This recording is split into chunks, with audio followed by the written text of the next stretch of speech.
Welcome to this episode of Healing Courageously.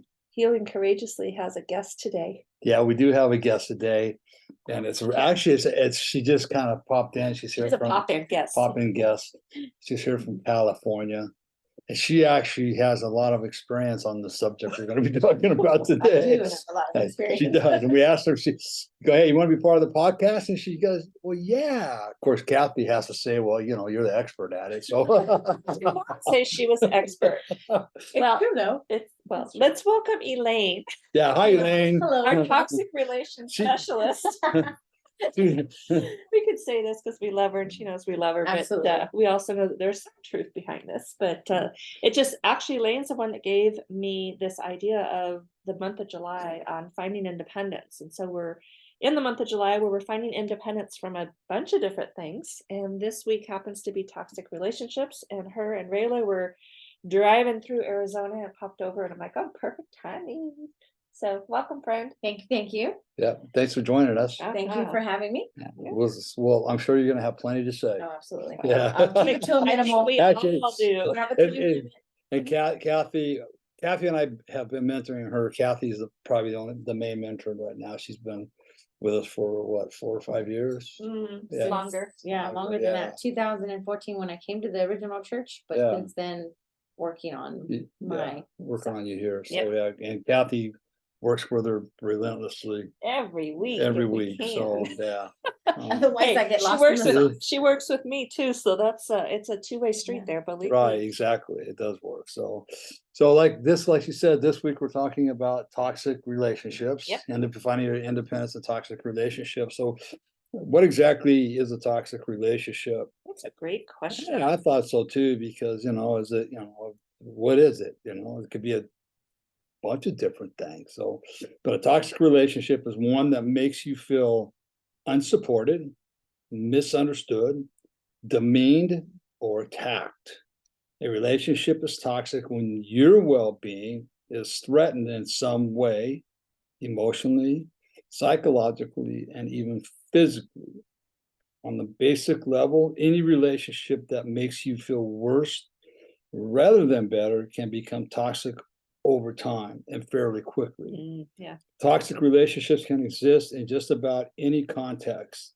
It can exist in the workplace. It can in a marriage and a relationship with your kids, with your parents, with your grandparents.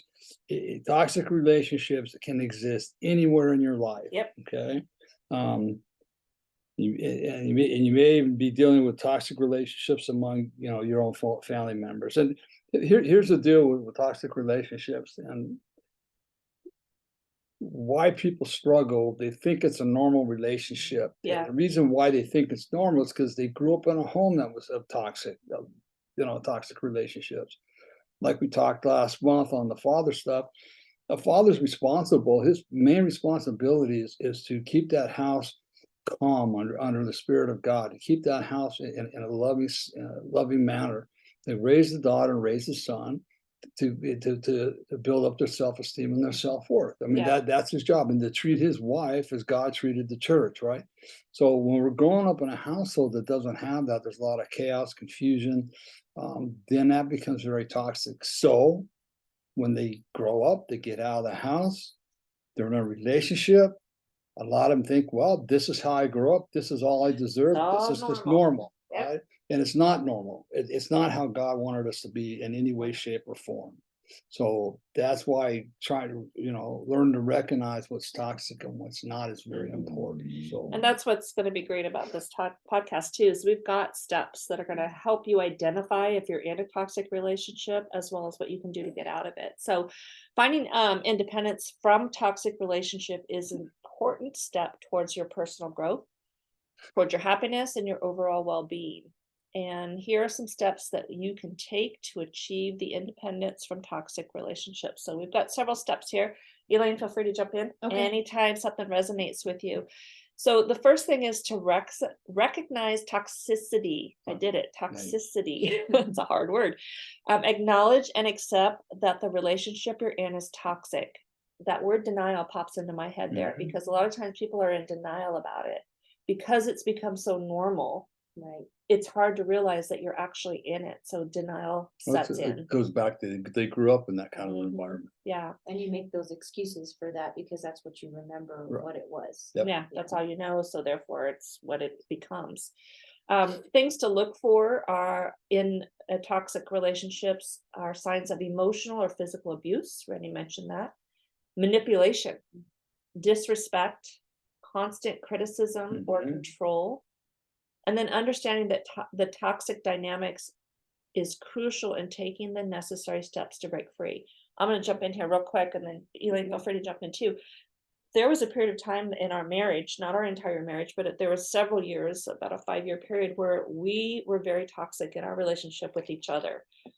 So hearing the manipulation, constant criticism, and control, those are things that I can relate to during that period of time where things were toxic in our relationship. I don't know what's any of those stand out to you. I think all of them stand out to me, even including the physical. I think it just reminds me of the time where I was so lost and broken, and I only remembered what was in my from my childhood and as a young adult thinking what was normal. Mm. And then just knowing that, after you start working with someone and realizing, oh wow, that's not the way that's supposed to be. That's not how love looks like, or that's not how a relationship should go. I think those kind of things pop out at you, and realizing where these steps would come in Yeah, perfect to Mm. help just kind of like redirect your thought process. that's really good. I like that. The other thing is prioritizing self-care. We focus on self-care and self-love. And a lot of times people, we don't realize what that looks like. And I know Elaine has some words on for us on that one. Engage in activities that make you happy, boost your self-esteem, and promote your overall well-being. Take care of your physical, mental, and emotional health, and set boundaries to protect yourself and your well-being. And Good. so those are some areas that are really tough to do if you don't have anybody guiding you. So, and here's the one thing on that too. On this journey of recovery or whatever we're working on recovery, it's usually ourself, right? Before we started the journey, we were pretty selfish, right? It was all self-centered Yeah. and selflessness. So this is where people have a struggle, because at this point you can become selfish again, but because you're not being selfless, right? You're being selfish because you're having to take care of yourself and you're having to heal these wounds from your past. And that means you're going to have, we're going to make sacrifices as a people healing, but our people around us are just going to have to understand, it's not that I don't love you. It's not that I don't want to be with you. It's not that I'm being selfish, Mhm. but I need to take care of myself Make right now. myself a priority. And I think as far as I can remember, depending on generations and how that works, people learned what they learned from their parents or Mhm. grandparents, and then you were taught if you were selfish, that you couldn't do that. Right. You couldn't take care of yourself. Right. What was self-care? And I had experience, like Kathy Right. said, I didn't know what that was, and I felt guilty for taking care of my mental health, my Mhm. physical health, my emotional health, because I was putting myself above my kids, Mhm. above my job. What is that? And with both you and Kathy redirecting me and saying it's okay to do that. Mhm. You're okay to feel this way. You're okay to feel angry. You're okay to feel sad. These are all normal emotions, but now you're going to process them Right. Right. instead of basically burying them. Right. Yeah. Drinking them Right. away, Drinking thinking them it's gonna go away or Yeah. getting involved in activities that didn't do well for your psyche. Yeah. No. I mean, I took, first time I've ever done this. Literally, it is I took this whole week off from working with anybody. Except Monday, I work with 2 people. Mhm. Other than that, I took this whole week off from working with anybody. Yeah. I can't. It was called compassion fatigue, burnout, Mhm. and I reached that point where I've got to take a break. Mhm. Yeah. right? And they were all good with it. So I told them exactly what I was Yeah. doing. I think you have to be honest with yourself in order to be honest with others when it Right. comes to self-care is, being able to say, hey, I'm struggling. I'm gonna take a time out. I'm gonna do this for myself and be okay with that. It's not easy saying it, but every time you take that step, it becomes easier and the self-care becomes more of a compassion towards self. And then you're effectively communicating what your needs are. Right. And Yeah. like both of you have taught me, like some people in their journey or what they've gone through, they've never been shown how to effectively communicate what their needs are. Yeah. Exactly. That's And then really they good. don't get met. And then here we are again in that cycle of depression, anxiety, Right. all that starts to go. Yeah. I'm a frequent spinner, so I know. We're not talking spin bikes. Yeah, here. no, no, it's the emotional roller coaster that you Yeah. get put on Yeah. because of what you've been through. Right. And what you're addressing. And yes, I'm not 100% healed, Right. but I know when I say it out loud, hey, I'm struggling, but I'm still having hard times Yeah. reaching out or Right. talking. So, Well, that leads to the next step here is build a support system. I look at Elaine and she shakes her head. So we want to surround ourselves with positive and supportive people. Seek the company of friends, family, or support groups who can provide encouragement, advice, and empathy. Their presence can help you gain perspective and strength during difficult times. And the word that pops into my head in that is isolation. Isolation will destroy you, and it will just continue in that cycle of toxic relationships, because I have to have like-minded people around me to keep me moving in the right direction. And that's why I say, Elaine and I work together on a weekly basis, but she thinks I'm helping her, but in turn she's helping me. And that's that support system that it talks about, is having having a community of people that are gonna call you and pull the rug out from underneath you. And I think I've done that too. yeah, she's like, I think one thing that we both know, and then even Randy has shared with me, there's times that you can chase people, and then there's times you just can't, because you know that they're completely obliterated in the cycle that they've always been, and they just can't catch that one footing because there's something they're not addressing. And I think that's it is still my struggle. I still struggle with isolation. I struggle with reaching out. I struggle with calling. I struggle with picking up that phone. I can look at, videos that were, for my job or something like that, but I still struggle with like, hey, I need help. Yeah. But even like yesterday, I'm going through a transition. My kids are getting older, and I had to reach out because I was sitting there not spinning emotionally. I was just sulking. Yeah. And I didn't want to sulk. I wanted to see the silver lining in this moment, the beauty in the moment of transition. Yeah. Right. So when you, let me just ask you a question, because I know that is an area you struggle in, and you're not alone. A lot of people struggle in that isolation. But when you reach out, what happens? What do you feel? I feel stronger because I'm identifying the emotion that I'm feeling at that moment. I'm sad, I'm hurt, I'm lonely, whatever the case may be. But for instance, for yesterday, it was just the good sad. My kids are growing up. But then I was like, you know what? I'm just going to take this moment. I'm going to text Kathy. Here, this is the way I'm feeling. And as I'm sitting there bawling my eyes out, but I felt so empowered because I didn't sit in that emotion. Right. That's what I want people to hear That's that, because it part of that. is, as hard as it is, it's so empowering in the long run. And I wasn't stuck. I was still able to move because when I do isolate, when I do avoid those feelings and I bury them, then I find myself lashing out emotionally, or my kids feel that. They feel the emotions I'm not expressing healthy. Yeah. Then it just, again, we're back on that spinning cycle. Like you're having a big old pity party Yeah. for Elaine. Yeah. Poor me. Yeah, poor me. Poor little me. Yeah. But I want to acknowledge something. I'm sitting here and this just came to mind, is that it's been, I don't know, 5 or 6 years, somewhere along there that we've been working with Elaine. And, here's a reminder that she's still closer to her old behavior than she is farther away from it, right? And so she has come a long, believe me, she has come a long way. We've watched her walk away from toxic relationships. And I think it's important that you're reminded of that, hey, look how far you've come in this short period of time. You got to remember, Mom and I've been doing this for close to 20 years, right? So it's a life journey every day, and things are gonna come. It's a choice, and are we gonna learn today, or are we gonna stay stuck in whatever, right? So it's important. So just for Elaine, just a reminder, you've come a long way. Yeah. And I appreciate that, because I think the hardest thing too that we've as this journey has gone on, being able to give yourself the kudos or the grace, I think that's the hardest thing. Yeah. Is giving yourself to where people don't presume that you're gloating or have that ego. Right. It's none of that. It's just you've never given that credit to yourself. Right.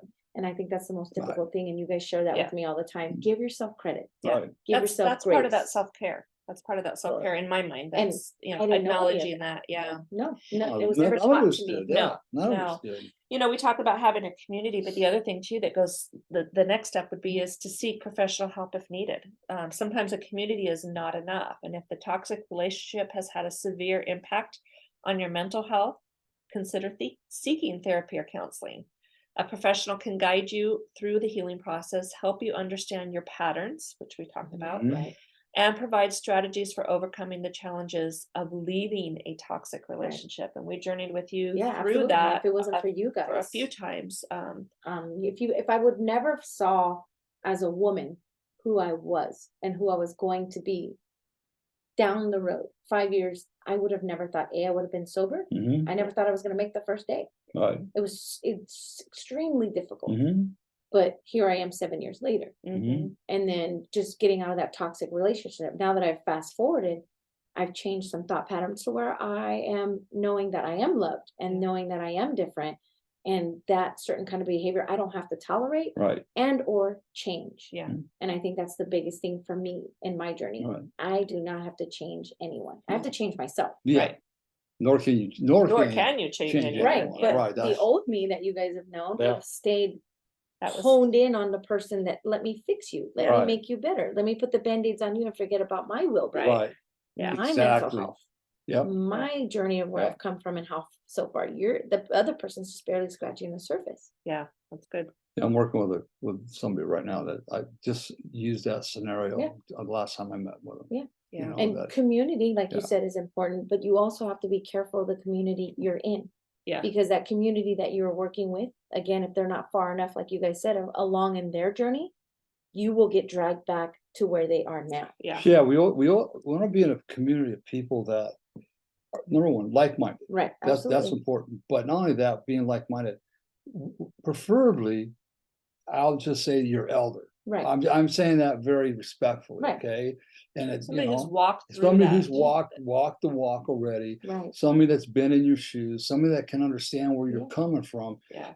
That's what's that's what helped me on my journey, is Right. walking with those elder gentlemen that had walked in the shoes that I'd been in already, had gone through all sorts of different things that I'd gone through And already. came out better and on the came other out better side. on the other side. Yeah. Yeah, right? because when you're starting fresh, and I think that's what everyone needs to know coming out of a toxic relationship, whether it's friendship, family, work, there is a light at the end of the tunnel. Right. And there's days that Yeah. you feel dark. Yeah, And that's where absolutely. that, again, All you this- have to do is find that little speck Right. of light and focus on that. Yeah. So and I think that's like what you guys continuously keep doing is giving people hope. Right. Hope that there is another side, there is a different version of yourself. yeah, Yeah. absolutely. Absolutely. So, you know, we talked about the different things you can do, but now we have to develop a plan. Right. If you're in a toxic relationship, here's some more steps to develop a plan. So what you want to do is you want to create a clear plan for ending the toxic relationship. Identify the steps you need to take, such as finding a safe place to stay, seeking legal protection if necessary, or organizing your finances. Having a plan in place can alleviate some of the anxiety and uncertainty surrounding the process. And it says alleviate some of the anxiety. It doesn't mean that it's going to go away. And I think you Oh my were gosh, in that. I can in tell that- you that scenario completely fit my scenario, and I'll never forget that day. I won't give the date and time.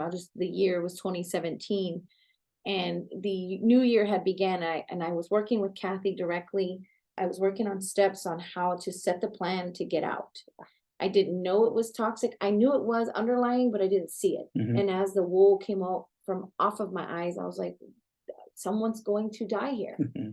Mentally, I was That- already dead. right, Physically, exactly. I was just not myself. I Right. had gained so much weight. And then where I was emotionally, I didn't want to live anymore. Right. And Kathy was witness after the fact that that's how toxic it became. And I remember, I'll never forget that day. And I remember I shared with you, like when I broke free, okay, this is what I'm going to do. It's raining outside. We had gotten into an altercation. I needed to get free. In my mind, I was like, okay, I got to get out of here. I set the tone. I got out of the relationship. We got out of the building. I was free.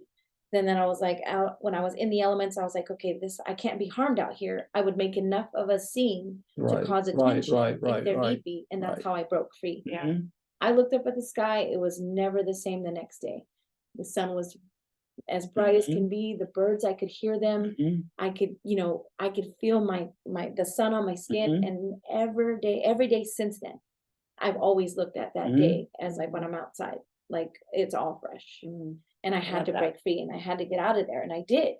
And ever since then, I've always remembered the things that you guys have taught me and shown me, like you got it, this is where you're at, this is where you need to be. Right. Mhm. And that's how you find yourself again. In those steps, by no means, we're not claiming that they're easy. They're No, very no. difficult, and that's why it's important to have somebody walking with you, a Right. mentor, a coach, somebody that knows the situation and is going to support you through it, no matter how heated or ugly it gets. Right. You're going to that person's going to stand by your side no matter what. Yeah. And safe Um, people. And like the you guys safe have always people. said, you can tell anybody your problems. Right. You can tell anybody stories, and then people can have a pity party with you and then jump in that emotional roller Start coaster swimming with you.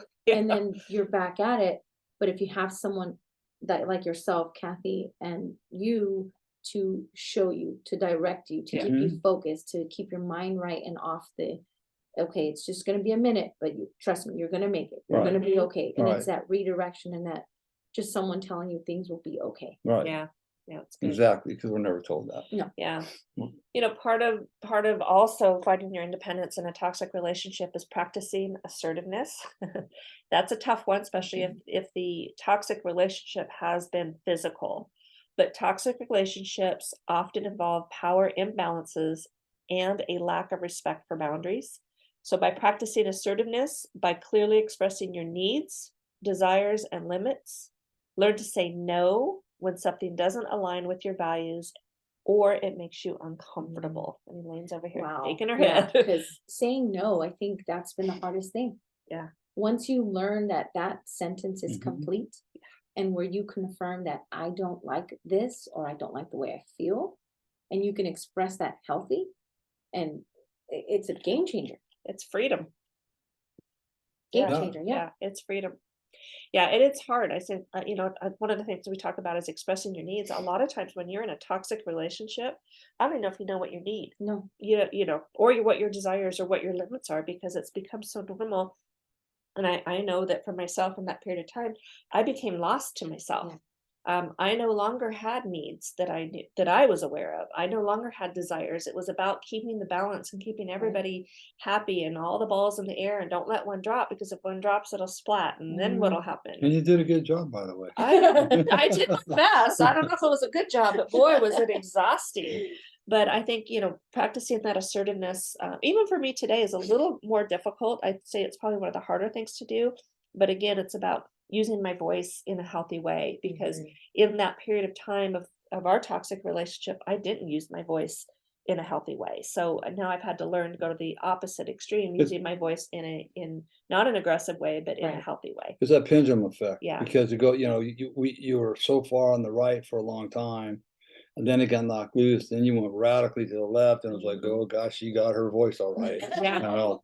How do So I use that, it? so and it's still she's still working on balancing that Yeah. out. So I mean, she's had quite a journey as well Mhm. on that aspect, because it's like you learn to use your voice, and but you've got to learn to use it, speaking your truth with love. Yeah. And the one thing, turning back to what we talked about earlier, you did bring up boundaries. Mhm. And that I think that goes hand in hand too, using your voice, Yeah. because I think that's the hardest thing for myself too. Mhm. You may have to cut off relationships that have Yes. been so you thought healthy for so long. Yep. And then that becomes difficult because you're like, I don't know if I can do this anymore. So Yeah. I'm going to set this boundary. I love you enough Yeah. to let you Yeah. go in a way to where I can love you from afar. Right. Yeah. And it's funny you said cut off relationships. That's one of the topics here that we have too, is cut off contact if necessary. Because in some cases, cutting off contact with a toxic person may be the healthiest choice. And I can attest to that. It has been healthy choices because you can still be yourself Right. and still be cordial Yeah. to Yeah. people Yeah. and still be like, you know what, God, I just take care of them, Yeah. you know? Yeah. And it could be, it's difficult, especially if there's a strong emotional tie to that person. what it could be a family member. Randy will jump in on this in a minute here. But it's essential for your well-being. Blocking their phone number, unfollowing them on social media, minimizing any interaction that could pull you back into that toxic that's so good. cycle. I mean, those are just some areas that, you know, you can use as tools to break that off. But Randy had to do something very difficult for himself with his own family member. Yeah, with my mom, she Yeah. was very, very toxic. She was one of the perpetrators in all my abuse that happened as a teenager. And she just wanted to keep on being toxic and keep on being mean and ugly to me. And you know, Kathy and I got married and the kids, and you know, she would always, why don't you ever come up here? Why can't I ever see the kids? And it's like, man, we have told you 1,000 times that you can come to our house. The kids were very involved in their life. We're playing, you know, sports every weekend. And so it just got really, really ugly. And then she called our daughter a diva one day, and that didn't go over real well. It just not To our daughter, a No, diva? no, Not at not all. at all. this is not a diva, No, right? she's By not any from that. means. And you know, then she became pregnant. And when she became pregnant, you know, Our daughter became our pregnant, not your daughter, mom. my daughter became pregnant. Right? My son and I were up sheep hunting, and I said, you know, I probably ought to call grandma and tell her that, you know, Alyssa's pregnant, because she's going to find out it's not going to be good. Well, it wasn't good even when I called her, and all of a sudden the entitlement come in. Well, I deserve to see that baby, and I better bet I go, Mom, I got to go, goodbye. So, you know, with a lot of work, a lot of help with my therapist, a lot of hard soul searching. Kathy was right there with me. She could attest to it all. That I finally, I mean, my mom wrote this wicked letter to me that put me in a shame spiral for 3 months. I couldn't get out of it. Even my therapist goes, Randy, this isn't good. And so I finally had to just cut her out of my life completely. She was no longer allowed to be part of me. No longer. When my daughter got married, the first time, she was out. We were at the wedding, and I walked right up to my mom to tell her hi. She goes, "Who are you?" She didn't even know who I was. All right. So that's the kind of, right. So, and believe me, this is something that probably the worst that you can do. Probably the hardest thing you have to do is cut yourself off from your mom or dad. Right. And believe me, we did everything on our behalf, on my part. I made my amends. I forgave her for this. I forgave her for a lot of stuff, but she was still blaming me. She still wanted to point the finger at me. She still wanted to tear me apart and beat me up. And I just said no more. And I think the hardest part for me was to sit back and have an understanding of how a relationship between a mother and a son, or a mother and a daughter, right, doesn't matter right. how that could be that way. But you know, I learned and I understood and I supported my husband in that process. But I think the hardest part for me is when she died. She died all by herself. I mean, she was married, but I mean, we were not there. We never even were notified of it. But that just reminded us that how important it was to cut that off, because Yeah, and how much I didn't matter in her life to right, begin with. yeah, And you know, here's a question when the people say, well, Randy, you're a Christian, and you know, you're a pastor, and you're this and you're that. And I go, yeah, that's true. And the Bible says you're supposed to love and honor, respect your parents. I yeah, go, yeah, that's true. And I agree. When we're little kids, we don't have a choice in the matter. Right. Right. I mean, it's just like we got to honor them, we got to Mhm. respect them. Doesn't matter what they're doing. I think at any age we have to That's honor and yeah, respect. exactly. But the question I put out there is, how are you supposed to love and honor somebody that's doing disrespectful and dishonorable things to you? Right, All right. Jesus wouldn't want that, right? right, And so how did I go about justifying this? Because I'm supposed to love everybody. So I love my mother from afar, right? I love her like Jesus Right. told me to. If indeed did see her, I would say hi. I would be cordial to Right. her, absolutely. But that's as far as it went, Right. right? There's more to the story than I can tell right now, but it was a very toxic relationship, and um, it was worth it. My life got, man, for my yeah. family, for my wife, for everybody. It's just something I had to do. Yeah, and that kind of leads into this next step here is practicing self-compassion. Remember that leaving a toxic relationship takes courage. That was not easy for you, I know. No. And it's natural to have mixed emotions, which I'm sure you did. You have to be kind to yourself during the process and practice self-compassion. Mhm. Surround yourself with positive affirmations, practice mindfulness, and seek activities that bring you joy and peace. And again, make sure you have a strong community and around you that's Yeah. going to support Right. you and help you through the process. Yeah. Yeah, because that's especially if it's a parent or any type of a family member, it's very hard to cut off contact, but then remember to take care of yourself in that Yeah. process. Right. Because sometimes anger and bitterness and resentments come in, and that's all normal and natural, but you've got to process the compassion to yourself. That's good. And then the final step here in this process is to give yourself time to heal. Healing from the effects of a toxic relationship takes time. Allow yourself to grieve the loss, process your emotions, and rebuild your life at your own pace. Be patient with yourself and seek the support if needed.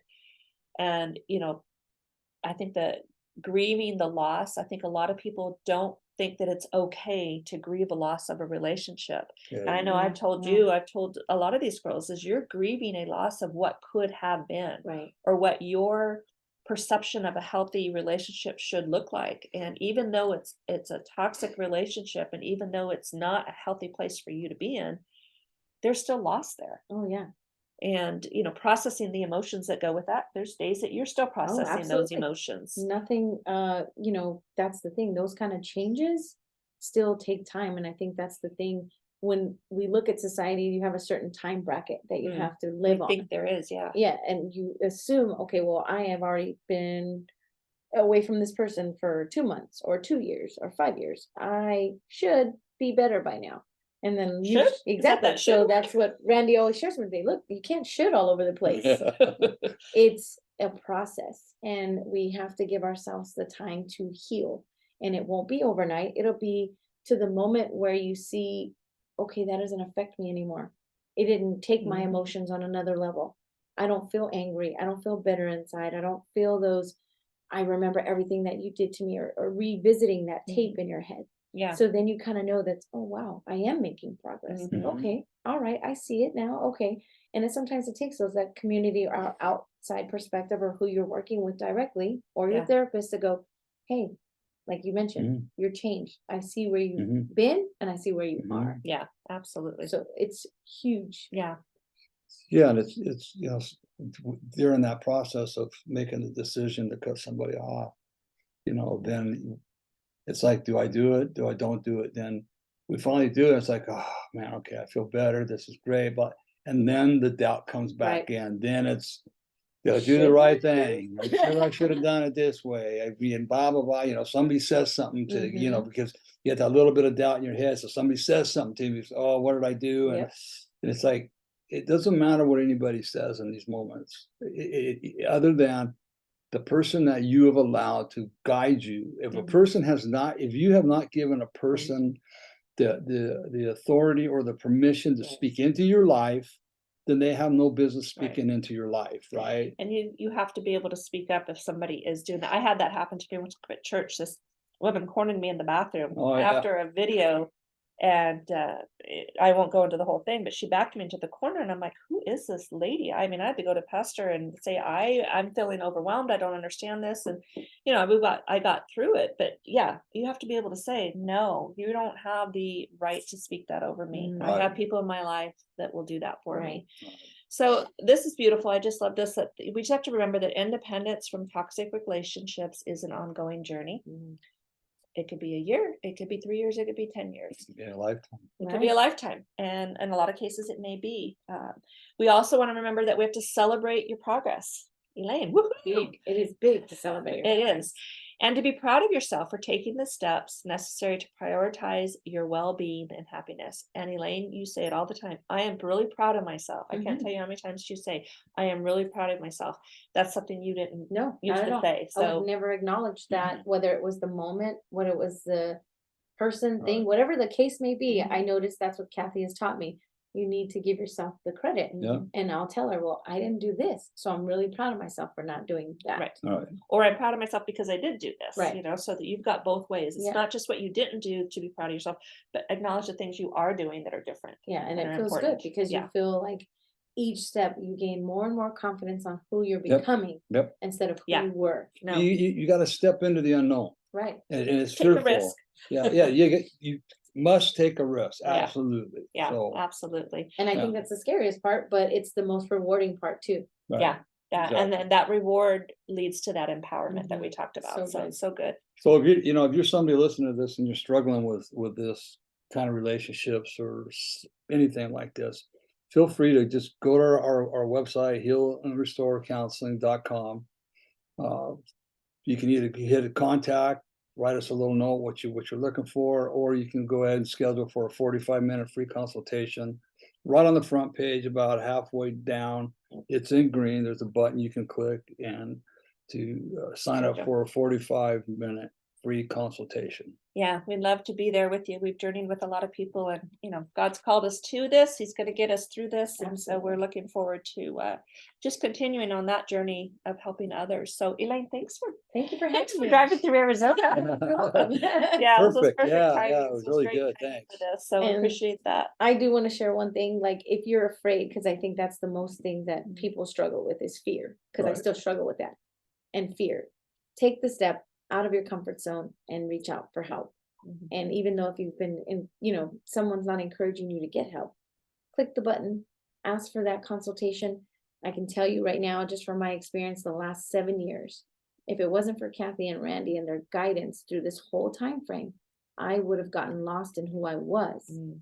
And in the experiences that the negative thoughts and negative emotions that I had would have taken control.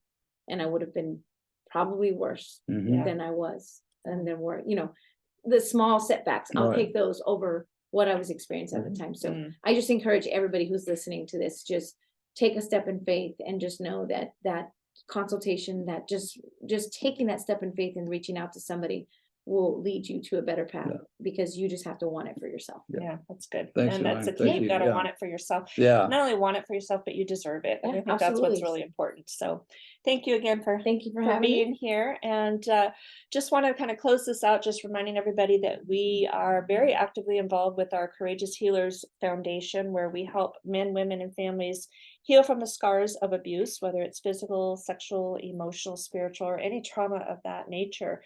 And we run our foundation. It is a nonprofit, so we run it strictly on donations. If you have it in your heart or in your finances to make a donation, you can go to courageoushealers.org and click the donate button. You can set yourself up on a monthly donation, or you can make a one-time donation. If finances are not in order, we just ask that you keep us prayerfully in your prayers, so that we can continue to reach those that need the healing. All donations are tax deductible, and they all go towards helping others who maybe they don't have insurance or maybe they don't have the ability to pay for the healing therapy that they need. And so we want to make sure we offer that to those in need. And as Randy mentioned, visit our healandrestorecounseling.com website. We're excited that we have completed, or we're in the process of completing, the rebranding from Change Your Life Story Now to Heal and Restore Counseling. Our Instagram page is up, so go over and like that page and ask your friends to follow. And I think that's all I have. Anything else you want to share? And then make sure, right, when you're listening to this on the podcast, please click the follow button, like and share. It takes nothing. It doesn't cost nothing to click the follow, share, but it's going to help us out tremendously to grow our platform. Also, when it comes to the foundation and donations, it doesn't matter if it's a $5 donation or $100 or $1,000. Any donation that you can do will help. It doesn't Yeah. matter. We're not we're not judging people. Well, they only gave us $5. That's a great help. We'll take it. $5 is $5 that helps somebody that Right. says, I need Exactly. help. So, Exactly. So I think that's it, right? Yeah, we got it covered. Oh, wait, one more thing real quick is it is happening. Another book is being written. Oh, right? that's right. I got part of it written and it's Don't give too much of I it. won't. Okay, but we are written another book now. So it'll It's be in the coming. It's in the process. process. Randy It's being likes written to- right Randy now. likes to give a little too much information away here. It's coming. It's people. coming. Okay. All right. All right. All right. So thanks for joining us on this episode. We will see you next week. Remember that nobody tells you they love you today. Randy does. Kathy does. And Elaine does too. But more importantly, God does. Be blessed, everybody. Have a great week.